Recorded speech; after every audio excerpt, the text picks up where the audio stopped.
What's up guys, Jerome here from the Bonsai Supply, and today I'm going to show you how to upkeep your weeping style bonsai tree. So believe it or not, but there is actually a weeping style underneath somewhere in here. You may have seen me give this tree its very first styling on our TikTok channel if you follow us. If not, I'm going to leave the link below right here so you can check out our TikTok channel. Now I gave this tree its very first styling earlier this year, and now as you can see I allowed the tree to freely push out and really get strong and healthy again, and now it is time to go ahead and do some maintenance work to keep that weeping style. So the first step that we're going to do here today is actually go ahead and defoliate the tree. So we're going to remove all of the leaves, and the easiest way to do that is if you actually grab a branch like this, hold it with one hand, and then take your other hand and just gently pull towards you, and all the leaves come off. So this tree is super easy to defoliate. You can also push the leaves back a little bit like this and they will fall right off. Now the reason why we go ahead and defoliate this tree is, number one, is because it is in the middle of July right now, beginning to the middle of July, and all of our deciduous trees are now going into a dormant period, and that's a great time to go ahead and defoliate your deciduous trees and, you know, reapply the wire if you have to, put them back into shape. So one of the reasons why we remove all of the leaves is also that we can see the entire structure of this design, because a weeping style tree always looks best when it is shown without any leaves, so that you can see the entire structure of the tree, you can see the entire weeping, and that's really the best way to display a weeping tree, and therefore we have to defoliate it now to bring it back into shapes. And as you can see, all of these branches up here, they're not weeping, they have gone from the weeping, they go straight up and grow towards the sun, and you're going to be able to see this a little better once I have defoliated this entire tree. So let me get to work and let me defoliate this tree, and I'll catch you guys in a second.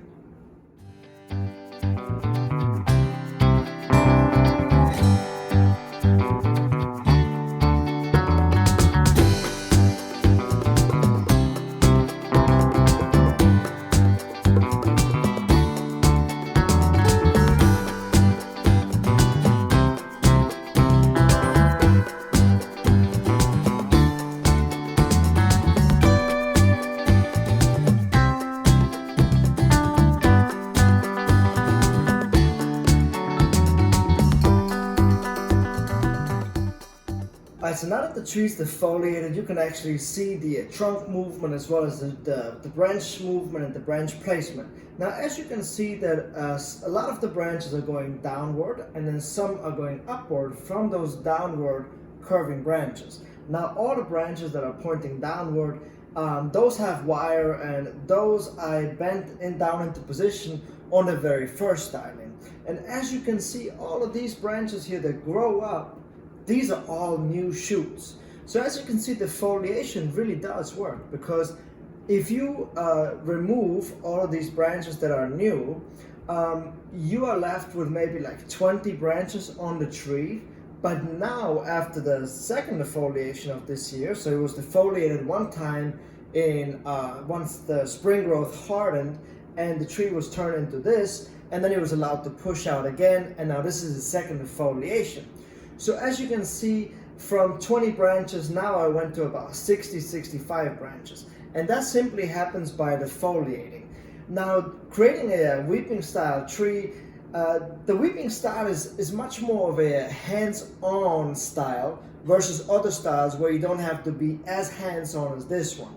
But this one, since all new growth grows straight up into the sky, we have to come in, defoliate the tree more often, apply the wire, and bend those branches back down into position to build the structure of the tree. Now when I started defoliating the tree, the leaves were actually quite large, so they're almost the size of my hand, but you can easily shrink them down to about this size. So this is about maybe the size of a quarter and a half, something like that. And so you can actually shrink the leaves down quite a bit on this tree.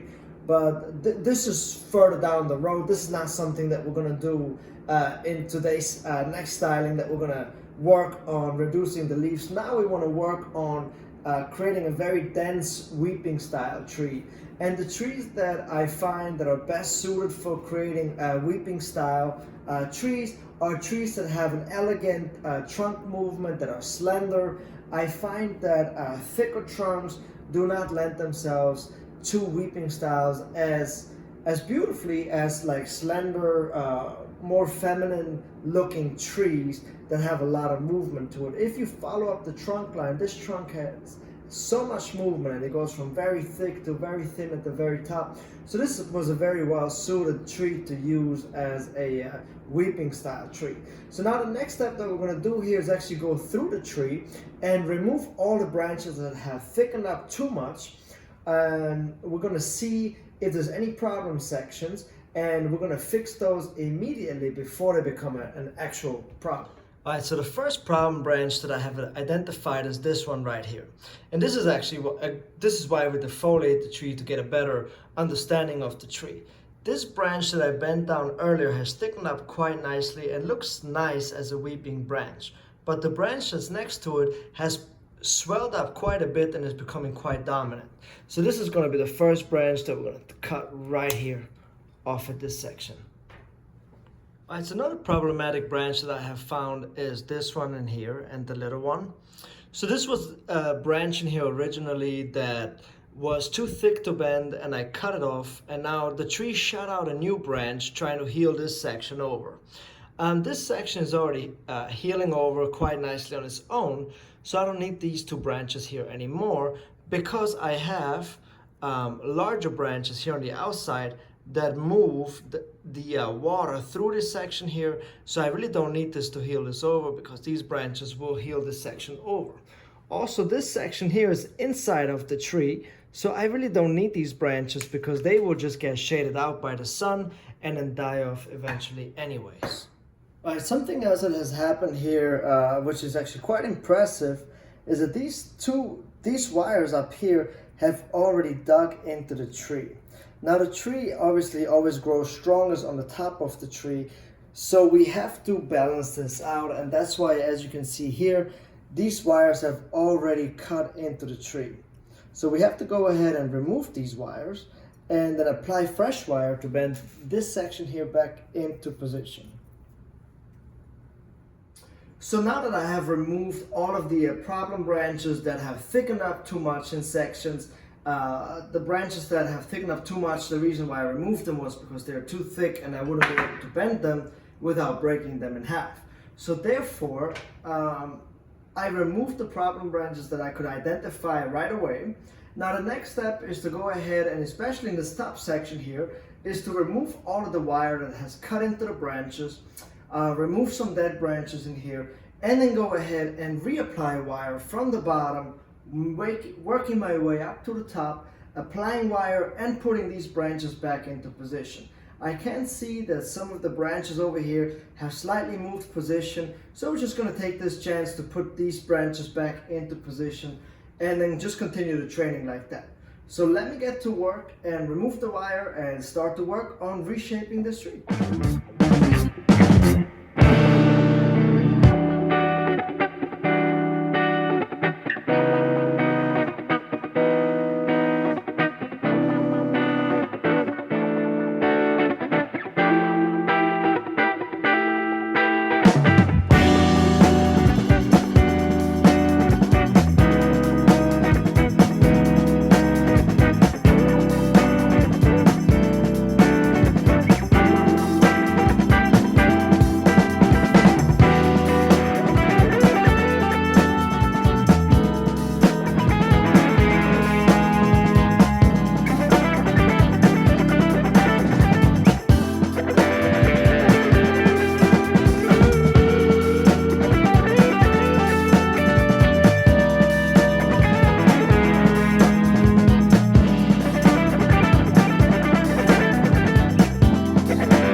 so this is the finished design for today. Now keep in mind that this is only its very second styling that this tree has ever gotten.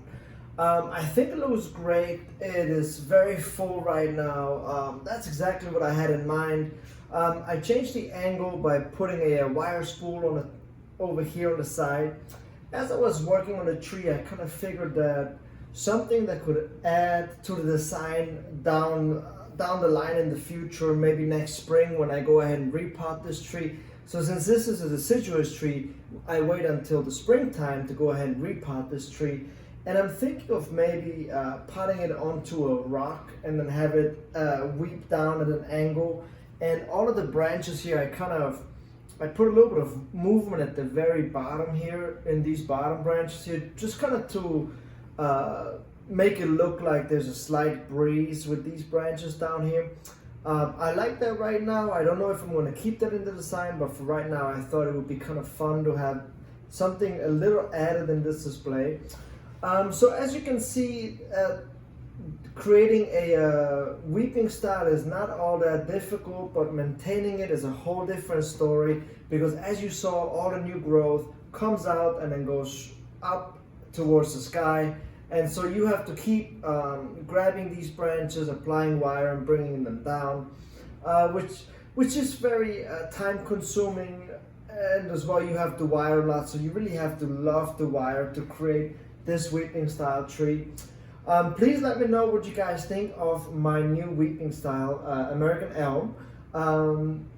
Please subscribe to our YouTube channel, and I will catch you guys next time.